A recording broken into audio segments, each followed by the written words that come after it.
Hello everyone and welcome to my first Lightroom tutorial. My name is Barry Miner and today I'm going to be going over some of the basics of the things I like to do in Lightroom.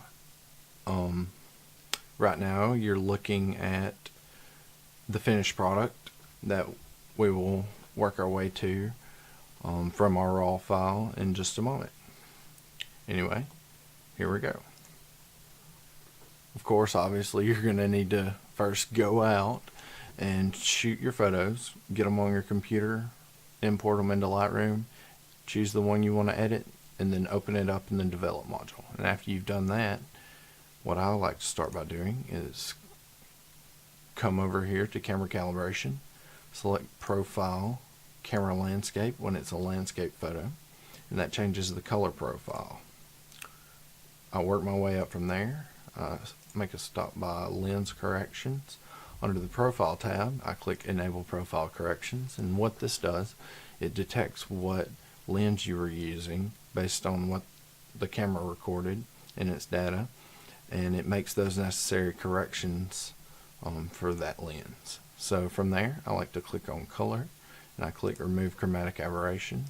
And if we zoom in up here, in case you don't know what that is, we can look at where this rock is backlit after it loads.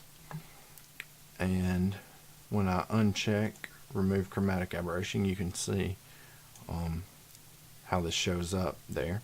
And when I click it again, you can see Lightroom takes care of that for us. So I continue to work my way up.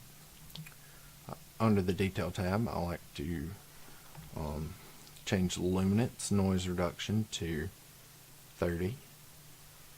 And then color noise reduction to around 50. If I zoom in again for you here and you look in the shadows and I turn that off, you may or may not be able to tell based on the quality of the video, but there's some noticeable noise on my display. And when I click this, it gets rid of all that noise for me. And while we have the Detail tab open, we can go ahead and sharpen it a little bit. Maybe put it around 60 on the amount. On radius, put it at 0.8. And then I'm going to hold the Alt key while I move the masking slider. I'm going to, oops, I could zoom back out for you. Move this back.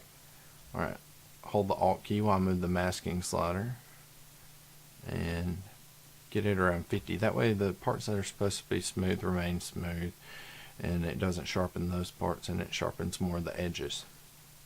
So moving right on up, I'm going to open up the Basic tab if I can get it to open, and then over here on the left hand side,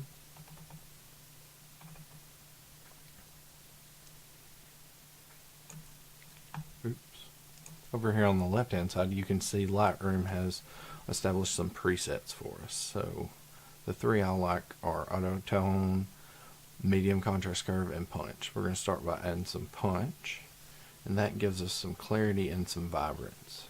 And overall, I like the way that improves the photo.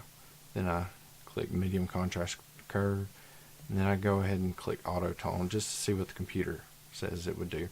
This time it didn't say much, so that's good. Next, I like to take the little dropper here and come over and put it over a neutral area and give it a click. What that's going to do is set our white balance for us.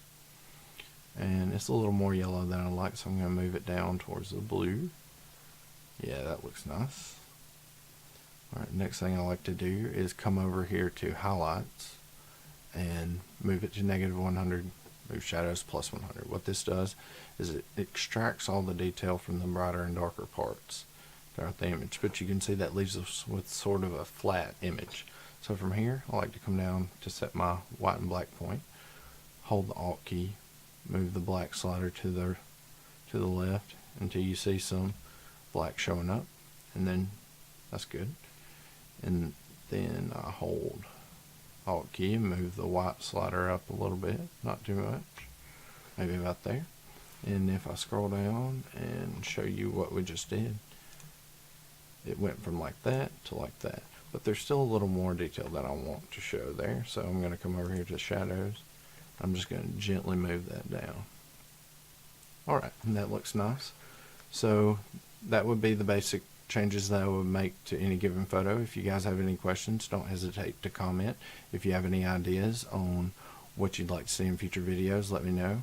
And if you don't already understand RAW, I can either make a video about it or you can look that up online. Anyway, I shoot all of my photos in RAW. It's the only way to go in my opinion. But anyway, if you have any, like I said, if you have any questions, don't hesitate to ask. Thanks guys.